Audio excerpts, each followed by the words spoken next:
वर्णिवेशरमणीय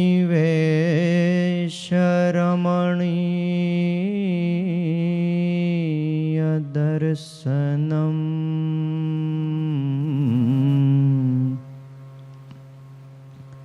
मन्दहास्यरुचिराननाम्बुजम् पूजितं सुरनरोत्तमेर्मुदा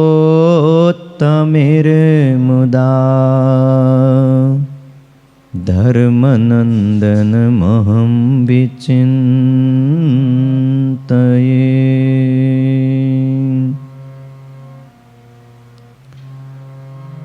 ॐ अवतारिणे श्री स्वामिनारायणाय नमो नमः। श्री हरिकृष्णाय घनश्यामाय नमो नमः। एकाकी वनवासिने कठिन तपकारिणे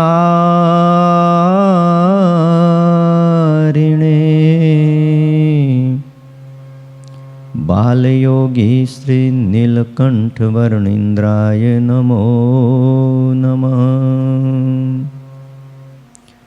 परात्पराय पुण्यश्रवण कीर्तनाय श्री सहजानंद स्वामिने श्री नारायण मुनये नमो नमः। बोलो श्री स्वामीनारायण भगवाननी, हरि कृष्ण महाराजनी, लक्ष्मीनारायण देवनी, राधारमण देवनी, गोपीनाथ जी महाराजनी, सिद्धेश्वर महादेवनी, विघ्न विनायक देव, कष्टभंजन देवनी जय।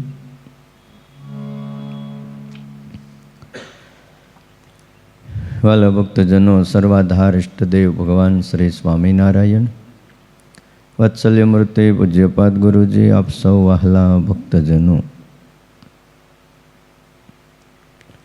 हजे तारीख 13/1/2023 शुक्रवार છે। ધનુર્માસના દિવસો હવે પૂરા થઈ ગયા। સમજો, કાલ છેલ્લો દિવસ। ધનુર્માસની પૂર્ણાહુતિ થાય પણ કથાની પૂર્ણાહુતિ નથી હો।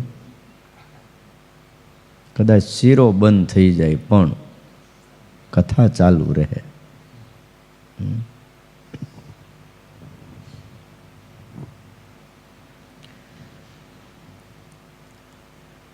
ભગવાનના ભક્તોએ સવારમાં ઉઠી ભગવાનની કથા સાંભળવી અને ભગવાનમાં જે ભક્તિ પ્રગટાવવી એ આ સત્સંગમાં છે। શિક્ષાપત્રીની કથા આપણે સાંભળીએ છીએ। 59મો શ્લોક છે। પ્રોક્તાસ્તે નિર્ગુણા ભક્તા નિર્ગુણસ્ય હરેર્યતઃ સંબંધાત તત્ક્રિયા સર્વા ભવન્ત્યેવ હિ નિર્ગુણા। એ શ્લોક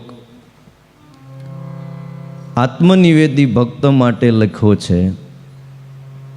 શ્રીજી મહારાજે અદ્ભુત વાતો આ ભાષ્યના માધ્યમે સતાનંદ સ્વામી અને રઘુવીરજી મહારાજે લખેલી છે।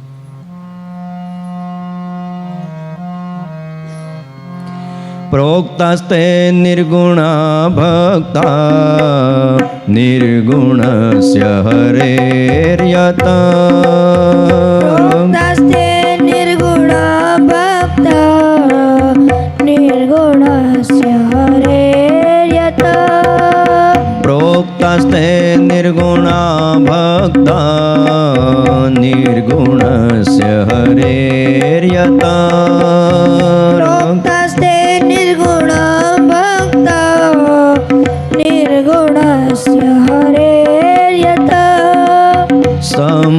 તત્ક્રિયા સર્વા સંબંધા તત્ક્રિયા સર્વા ભવન્તે વહિ નિર્ગુણા ભવન્તે વહિ નિર્ગુણા પ્રોક્તસ્તે નિર્ગુણા ભક્તા નિર્ગુણસ્ય હરેર્યત પ્રોક્તસ્તે નિર્ગુણા ભક્તા નિર્ગુણસ્ય હરેર્યતા નિર્ગુણસ્ય હરેર્યત નિર્ગુણસ્ય હરેર્યતા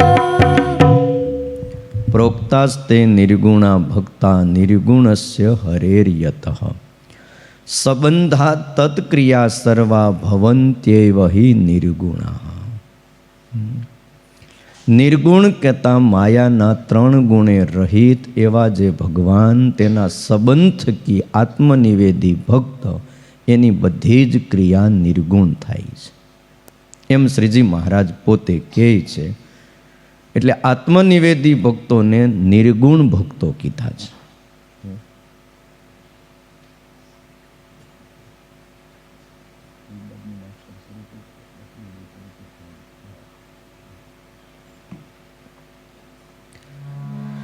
આત્માનમ ભગવત અશેષમ અવબુદ્ધ્ય આત્માનમ ભગવત એક શેષમ અવબુદ્ધ્ય સર્વથા સ્વામિનઃ સમારાધાય યતમાનઃ. સતાનંદ સ્વામીએ જ્યારે એની ટીકા ભાષ્ય લખ્યું ત્યારે એમ લખ્યું, પોતાના આત્માને ભગવાનનો શેષ માનનારા, શેષ માની અને પોતાના સ્વામીની આરાધના કરનારા યતમાન અત્યર્થમ પ્રીતિપૂર્વકમ સર્વૈરપી ઇન્દ્રિયૈ ઉક્ત પ્રકાણૈર તદર્થમેવ કર્મ કુર્વાણા. એ ભક્તા તે નિર્ગુણા એવ પ્રોક્તા. જે અત્યર્થ પ્રીતિથી ભગવાનની બધી જ ઇન્દ્રિયોથી તદર્થમેવ કર્મ કુર્વાણા, ભગવાન માટે જ કર્મ કરનારા. એની આંખ એ ભગવાનના દર્શન કરનારી હોય છે. એવા જે ભક્ત, એને નિર્ગુણ ભક્તો કીધા છે. અને મુક્તોપી પ્રકૃતિ અપગમે તદગુણે પી અપગચ્છતિ. યદ્યપિ યાવત પ્રારબ્ધ ઉસાનમ પ્રકૃતિમ ન જહાતી ઇત્યેનમતિ નિર્ગુણા ઇતિ નોચિતમ. હું ભગવાનનો દાસ છું, શેષ એટલે ભગવાનનો દાસ થાય, આવું સમજી અને ભગવાનની ઉપાસના કરતો હોય. અને નિર્ગુણ એટલે મુક્ત કીધા છે. મુક્ત અવસ્થામાં પણ એમ લખ્યું છે, પ્રકૃતિ તેનું કાર્ય ટળી જાય છે, અર્થાત પ્રકૃતિના સત્વાદી ગુણો જતા રહે છે. જો કે જ્યાં સુધી પ્રારબ્ધની કર્મની સમાપ્તિ ન થાય ત્યાં સુધી પ્રકૃતિ જીવને છોડતી નથી. નિર્ગુણ જ્યારે મુક્ત થાય છે ત્યારે માયાના 3 ગુણ છૂટી જાય અને એની સાથેની જે કાંઈ એની પ્રકૃતિ છે એ પણ છૂટી જાય. પણ જીવતો હોય ત્યાં લગી તો ગીતામાંય લખ્યું છે, પ્રાણ ને પ્રકૃતિ બે હારે જ જાય છે. સદૃશમ ચેષ્ટતે સ્વસ્યા પ્રકૃતે જ્ઞાનવાન અપી પ્રકૃતિમ યાંતિ ભૂતાની નિગ્રહ કિમ કરિષ્યતિ. હે અર્જુન, પ્રકૃતિ માણસને બળથી એની પાસે કામ કરાવે છે. તું ક્ષત્રિય છો ને તું એમ કે હું ભિક્ષા માગીને જીવું, તારું કામ નથી, રહેવા દે. એની કરતાં ધનુષ બાણ હાથમાં લઈ લે અને યુદ્ધ કરવું એ તારી પ્રકૃતિ છે, તારા સ્વભાવમાં છે, તારું કર્તવ્ય છે. ગમે એવો જ્ઞાની હોય, સદૃશમ ચેષ્ટતે સ્વસ્યાહ પ્રકૃતે જ્ઞાનવાન અપી. આ જગતમાં જેટલા આચાર્યો થયા, જગતગુરુઓ થયા, રામાનુજાચાર્ય હોય, શંકરાચાર્ય હોય, મધ્વાચાર્ય હોય, નિંબાર્ક હોય કે જે કોઈ આચાર્ય થયા, પણ એણે પોતાની પ્રકૃતિ પ્રમાણે વલ્ભાચાર્ય મહારાજ થયા તો એમણે પણ શું પ્રવર્તાવ્યું? ભક્તિ પ્રવર્તાવી, ભગવાનની ઉપાસના પ્રવર્તાવી. પણ જેવી પોતાની પ્રકૃતિ, જેવી પોતાની રુચિ, એ પ્રમાણે પ્રવર્તાવ્યું. કોઈ ભક્તિ ઉપર ભાર વધારે મૂક્યો તો કોઈ જ્ઞાન ઉપર ભાર વધારે મૂક્યો. અને જેના ઉપર વજન મૂક્યો એટલે બીજું બધું જ ગૌણ કરી દીધું. પણ સ્વામિનારાયણ ભગવાને કીધું કે ભાઈ નહીં, ચારે ચાર પાયા મજબૂત જોઈ. ખાટલાને કેટલા પાયા હોય? ચાર. ધર્મય જોઈ, જ્ઞાની જોઈ, વૈરાગી જોઈ ને ભક્તિ પણ જોઈ. હા, એકબીજાના પૂરક છે, એમાં એકાદ મુખ્ય હોય પણ બીજા ન જોઈ એમ નહીં, બધાની જરૂર પડે છે. એટલે શ્રીજી મહારાજે કીધું છે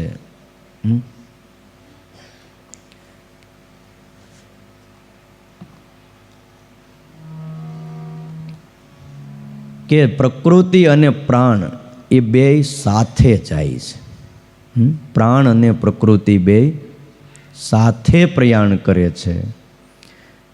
તો ભગવાનના ભક્તને તમે નિર્ગુણ કેમ કહો છો? માયાના ગુણ, માયાની જે પ્રકૃતિ એ તો એની અંદર છે. અને આમાં એમ લખ્યું પ્રોક્તાસ્તે નિર્ગુણા ભક્તા નિર્ગુણસ્ય હરેર્યતઃ. નિર્ગુણ કેવી રીતે કહેવાય છે? ત્યારે એના ઉત્તરમાં લખ્યું કે સાધન અવસ્થામાં ભક્તોને નિર્ગુણ કહેવા એ બરાબર ન ગણાય એમ જે તમે કહો છો, છતાં પણ હયાત રહેલી પ્રકૃતિ એ ભક્તને નવા જન્મનું બીજ રાખી શકતી નથી. અને એટલા માટે આત્મનિવેદી ભક્તોને નિર્ગુણ કીધા છે. જ્યારે બીજા જગતના જીવ છે એને નવા જન્મનું બીજ એ પ્રકૃતિ એ સ્વભાવ મુક્તિ જ જાય છે. આ જન્મમાં જ નક્કી થઈ જાય કે આવતો જન્મ એનો નક્કી જ છે. પશુમાં, પક્ષીમાં, 84માં એનો જન્મ નિશ્ચિત છે. જ્યારે ભગવાનનો ભક્ત એને નિર્ગુણ કહેતા મુક્ત એટલા માટે કીધો છે કે એને બીજા જન્મનો કોઈ બીજ એ આ જન્મની કોઈ પણ એની પ્રકૃતિ હોય એ મૂકી ન જાય. ભલે પ્રકૃતિ એની હારે જાય, ઓલા કે ને પ્રાણને પ્રકૃતિ, પણ જન્મ મરણ લેવરાવે એવી એની કોઈ વાસના રહેતી નથી. પ્રકૃતિ કયો, સ્વભાવ કયો કે વાસના કયો, આમ તો ત્રણેય મહારાજ કે વચનામૃતમાં એક છે. જેમ 3 કે 4 વર્ષની જૂની ડાંગર હોય તો એ ખાવાના તો કામમાં આવે, પણ વાવે તો ઉગે નહીં. ખાવ એમ બહુ સારી લાગે, પણ 4-5 વર્ષ જૂની તમે ડાંગર લઈ આવો, ઉગે નહીં. એમ આ ભક્તના જન્મ અને મરણ એ ઉગે નહીં. આમ ભગત બધી રીતે એટલા માટે લખ્યું છે કે આત્મનિવેદી ભક્તોનું જોવું, આત્મનિવેદી ભક્તોનું સાંભળવું, આત્મનિવેદી ભક્તોનું બોલવું, એક એક ઇન્દ્રિયોની ક્રિયાઓ એ માયિક ગુણોથી રહિત અને દિવ્ય મૂર્તિ એવા ભગવાનની સાથે જોડાયેલી હોય છે. એટલે એમની સર્વ ક્રિયા ભગવાનની પ્રસન્નતા માટે હોય છે. અને એ ક્રિયાઓને ભલે બીજાની સમાન એને ગુણમય દેખાતી હોય. જગતના જીવ જેમ ખાય છે એમ ભગવાનનો ભગત પણ ખાય છે. બીજા જેમ બોલે છે એમ આ ભગત પણ બોલે છે. બીજા જેમ ધંધા વ્યવહાર બિઝનેસ આ બધું કરતા હોય એમ હરિભગત પણ કરતા હોય. જનક જેવા મહારાજા અને અમરીશ જેવા ભક્તો મોટા મોટા રાજ કરતા હતા. બીજા કરતાં એની પાસે સમૃદ્ધિ અઢળક હતી, તો પણ એને નિર્ગુણ કીધા છે. કારણ કે એમની સર્વ ક્રિયાઓ દિવ્ય મૂર્તિ એવા ભગવાનની સાથે જોડાયેલી છે. અને આ ક્રિયાઓ એની ભગવાનની પ્રસન્નતા માટે છે. એટલે આ ક્રિયા ભલે બીજાની સમાન દેખાતી હોય પણ ભગવાનનો સંબંધ છે, એના કારણે એની ક્રિયા નિર્ગુણ છે. વિષ્ણુ ધર્મોત્તર ગ્રંથ છે, એમાં એવું લખ્યું કે યથા ગંગા અંબુનો યોગાથ રથ્યા વાર્યપી ગાંગતામ યાતિ નિર્ગુણતામેવ ક્રિયા ગુણમય હરે હે. જેવી રીતે બજારનું કે કોઈ આપણે ગટરનું પાણી હોય ગંગામાં ભળી જાય અને પછી તમે ગંગાજી જાઓ ને ત્યાંથી ટબુડી ભરતા આવો તો એને ગટરનું પાણી ભરીને લાવ્યા એમ કહેવાય, ગંગાજીનું પાણી લાવ્યા એમ કહેવાય? અહીં તમે ગયા હો નાવા, તમે એમ કહો કે સુરતની ગટરમાં નાઈને આવ્યો, તાપીમાં નાઈને આવ્યા એમ કહો. હાવ સાચું કહેજો પાછા. તાપીમાં નાય, નકર તાપીમાં બધી આપણે સુરતની ડેનેજ લાઈનની ગટરો અંદર ભળે છે. યથા ગંગા અંબુનો યોગાત રથ્યા વાર્યપી ગાંગતા. બજારનું કે વપરાશનું પાણી જો ગંગાની અંદર ભળી જાય તો પણ એને શું કહેવાય? ગંગા જ કહેવાય છે. કારણ કે એ ગંગાપણાને પામી જાય. એવી રીતે આત્મનિવેદી ભક્તોની ભલે ક્રિયાઓ બધી ગુણમય દેખાય છે, પણ એ ક્રિયાઓ કેવળ ભગવાનની પ્રસન્નતા માટે છે અને ભગવાનનો સંબંધ થયો છે એને લઈને એ નિર્ગુણપણાને પામી જાય છે. એટલે આત્મનિવેદી ભક્તોની બધી જ ક્રિયાઓ ભગવાનની પ્રસન્નતા માટે છે અને આ ક્રિયાઓને નિષ્કામ ક્રિયાઓ કહેવામાં આવે છે. અને નિષ્કામ ક્રિયાઓને શાસ્ત્રમાં સર્વશ્રેષ્ઠ ક્રિયાઓ કીધી છે. નિષ્કામ કર્મોનો ક્યારેય પણ નાશ થતો નથી. અર્થાત ભગવાનની પ્રસન્નતા માટે કરેલું કર્મ એનું ફળ કદી પણ નિષ્ફળ નથી જાતું. નાનું કર્યું કે મોટું, ભગવાનની પ્રસન્નતા માટે જે કર્મ કર્યું એનું ફળ મળે ને મળે જ, નિષ્ફળ ન જાય. અરે અજાણતા કર્યું હોય તોય મળે છે. પેલો કઠિયારો ચોમાસામાં જંગલમાં ગયો તો લાકડા કાપવા, અને ટાઈડ ચડીને ક્યાંય બીજો ઓથ કે આધાર મળ્યો નહીં, ઝાડ ઉપર ચડીને બેઠો, નીચે શિવજીનું ડીરું, તમાકુ ખાવાનો શોખીન. ટાઈડ બહુ લાગી એટલે એમ તો તમાકુ ખાઈ તો ટાઈડ વહી જાય. ટાઈડ હું ઘરે વયું જાય, ગાડીઓ વહી જાય, બંગલાએ વહી જાય, બધું વહી જાય. બહુ વ્યસન ન હોય શું થાય? હે, ઘરના માણાએ વૈયા જાય. બોલો, ટાઈડ હું એવા દારૂના ને એવા બીજા વ્યસનો હોય એટલે એને ઓલે શું કહેવાય, ચૂનો કાઢ્યો, તમાકુ પછી નાખીને ચોળ્યો, ચૂનો ઓલી ડબ્બીમાંથી કાઢ્યો ને પછી નખ ઉપર રહી ગયો, આ ચોળવો નાખવો ક્યાં? તે શિવના ડેરા ઉપર એને સહેજ આમ કરીને હાથ આંગળી ઘણી દીધી. હવે ચૂનો છે ને એ કામ બહુ કરે. ગમે એવા હાડકા નબળા હોય તો ચૂનો ખાઓ તો હાડકા મજબૂત થઈ જાય. હવે શિવજીના ડેરા ઉપર ચોમાસામાં રોજ શિવલિંગ ઉપર પાણી પડે. હવે પાણી ક્યાંથી પડે ને ક્યાં તિરાડ કોઈને જડે નહીં. હવે બરાબર આણે તમાકુ ખાય ત્યાં ચોપડી દો ને શિવના ડેરામાંથી જે પાણી પડતું હતું શિવલિંગ ઉપર એ બંધ થઈ ગયું. બોલો, અજાણતા કામ કર્યું, અંતકાળ આવ્યો ને તો શિવજી આવ્યા. હાલ કઠિયારો કે હે ભોળાનાથ તમે, હા તને લેવા આવ્યો છું, કંઈ બીજું કંઈ કરવા નથી આવ્યો. પણ કોઈ દી હાચે ખોટે ડેરું પડખે હોય ને તોય હું અંદર જઈને મેં ઘંટ નથી વગાડ્યો અને તમારું નામ નથી લીધું, કાંઈ વાંધો નહીં. પણ આખું ચોમાસું હું ઠરતો હતો, પાણી પડ્યા જ કરે, તે કામ કરી દીધું. બોલો, ભગવાન માટે કાંઈ પણ કરેલું નિષ્ફળ જાતું નથી. રજળતા અંતે ભગવાનને પ્રાપ્ત કરાવીને જ નિષ્કામ કર્મ શાંત થાય છે. કર્મ પણ એ આમ કે ને શાંત ન થાય, એ છેલ્લે ધક્કો મારીને પણ તમને ભગવાન ભેગા કરે. બોલો, જો ને ઘણીવાર આપણે ક્યાં કાંઈ આપણે કરવું હોય, ભક્તિ આવવું હોય, પણ ઓલું કર્મ જ ધક્કો મારે. ભાઈ જાને હવે 2 દી બાકી છે, એમ કહીને ધક્કો મારે. એટલે કર્મ ભગવાનને પમાડી અને શાંત થાય. એટલે ભગવાનના સંબંધથી ભક્તોની ક્રિયાઓ જેમ નિર્ગુણ છે એમ આત્મનિવેદી ભક્તો પણ નિર્ગુણ છે. આ વાતને સમજ. એની ક્રિયા જેમ નિર્ગુણ છે એમ ભગત પણ નિર્ગુણ થઈ જાય છે. એ એટલા માટે આત્મનિવેદી ભક્તોએ પોતાનું તન, પોતાનું મન, પોતાનું ધન, પોતાનો આત્મા, આ 4 ભગવાનને અર્પણ કર્યા છે. એટલે એને નિર્ગુણ કીધા. ભાગવતના 11 સ્કંદમાં એમ લખ્યું, કૈવલ્યમ સાત્વિકમ જ્ઞાનો રજો વૈકલિકમ તુ યત પ્રાકૃતમ તામસમ જ્ઞાનમ મદનિષ્ઠમ નિર્ગુણમ સ્મૃતમ. ભાગવતમાં એમ કીધું, શુદ્ધ જીવાત્માના સંબંધી જે જ્ઞાન તેને સાત્વિક જ્ઞાન કીધું. દેવ મનુષ્યાદિકના માયિક લોકભોગ સંબંધી જ્ઞાન એને રાજસ જ્ઞાન કીધું છે. જ્ઞાન હોય છે પણ એમાં અનેક પ્રકારો હોય છે. અને મૂઢપણાથી યુક્ત એવા બાળક અને મૂંગાદિકના જ્ઞાનીની સમાન જે જ્ઞાન એને તામસ જ્ઞાન કીધું છે. એટલે જીવાત્માનું જે જ્ઞાન છે, ભગવાનનું જે જ્ઞાન છે, એ સાત્વિક જ્ઞાન છે. અને બીજા જે દેવ મનુષ્યાદિકના જે જ્ઞાન છે ને એને કેવા કીધા છે? રાજસ જ્ઞાન કીધા છે. અને મૂઢપણા યુક્ત જે જ્ઞાન છે એને તામસ જ્ઞાન કીધું છે.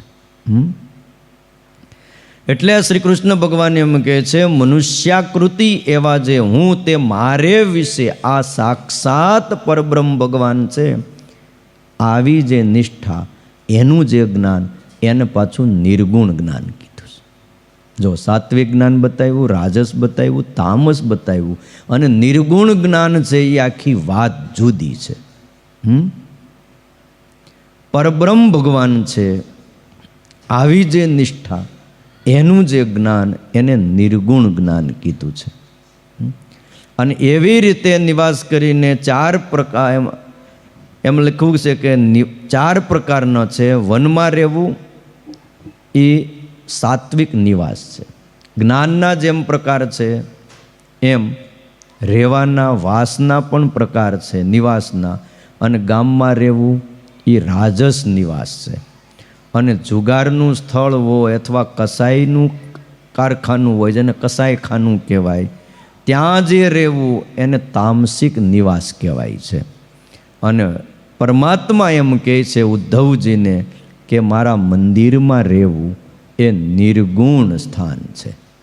ત્યાં રાજસ નથી, ત્યાં તામસ નથી, ત્યાં કોઈ બીજો ભાવ નથી. એને નિર્ગુણ કીધું. સાત્વિક કરતાં પણ એક સ્ટેપ ઊંચું બતાવ્યું છે. એટલે શ્રી કૃષ્ણ ભગવાન એમ કહે છે કે મારા મંદિરમાં રહેવું એ સૌથી શ્રેષ્ઠ છે. અને ફળમાં આસક્તિથી રહિત થઈ વર્ણાશ્રમ સંબંધી કર્મને કરનારો એને સાત્વિક કીધો છે. ભલે ગૃહસ્થાશ્રમમાં હોય પણ ફળની આસક્તિનો ત્યાગ કરે અને ભગવાનની પ્રસન્નતા માટે કર્મ કરતો હોય તો એ સાત્વિક કર્મ છે. અને કર્મ ફળમાં આસક્ત થઈને કર્મ કરનારો એને રાજસ કરતા કીધો છે. અને માયિક વિષયો અનર્થને આપનારા છે, દુઃખરૂપ છે, એવું જાણતો હોય, એનું સ્મરણ હોય, અને સ્મરણથી પોતે ભ્રષ્ટ થઈ ગયો, કહેતા ભાન ભૂલી ગયો હોય, અને કર્મ કરનારો એને તામસી કીધો છે. જાણે છે કે ભાઈ આ કર્મનું ફળ આવું થાય છે, અને માયિક વિષયો દુઃખ દેનારા છે, અનર્થ દેનારા છે, છતાંય પણ એને ભૂલીને પાછો તામસ કર્મ કરવા લાગે, એ તામસી છે. અને મારી એકાંતિકી ભક્તિ કરનારો ભગવાન એમ કહે છે કે એને નિર્ગુણ કરતા કીધો છે. એવી જ રીતે શ્રદ્ધાના પણ 4 પ્રકાર બતાવ્યા છે. કેવળ આત્મજ્ઞાનમાં શ્રદ્ધા હોય તો એને સાત્વિક શ્રદ્ધા કહેવાય. અને વર્ણાશ્રમ સંબંધી કર્મ કરવામાં શ્રદ્ધા હોય તો એને રાજસ શ્રદ્ધા કહેવાય છે. અને અધર્મમાં શ્રદ્ધા હોય તો એને તામસિક શ્રદ્ધા કહેવાય. અને શ્રી કૃષ્ણ ભગવાન એમ કહે છે કે મારી સેવામાં જેને શ્રદ્ધા હોય ને એને નિર્ગુણ શ્રદ્ધા કહેવાય છે. આવી રીતે આહાર પણ 4 પ્રકારનો છે. જો હિતકારી, પવિત્ર અને અતિ પરિશ્રમ વિના સહેજે પ્રાપ્ત થયેલો આહાર આને સાત્વિક આહાર કહેવાય છે.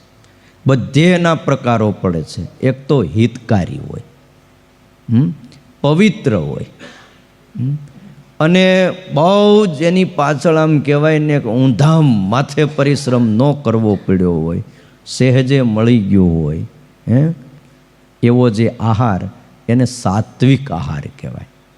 ખ્યાલ આવ્યો?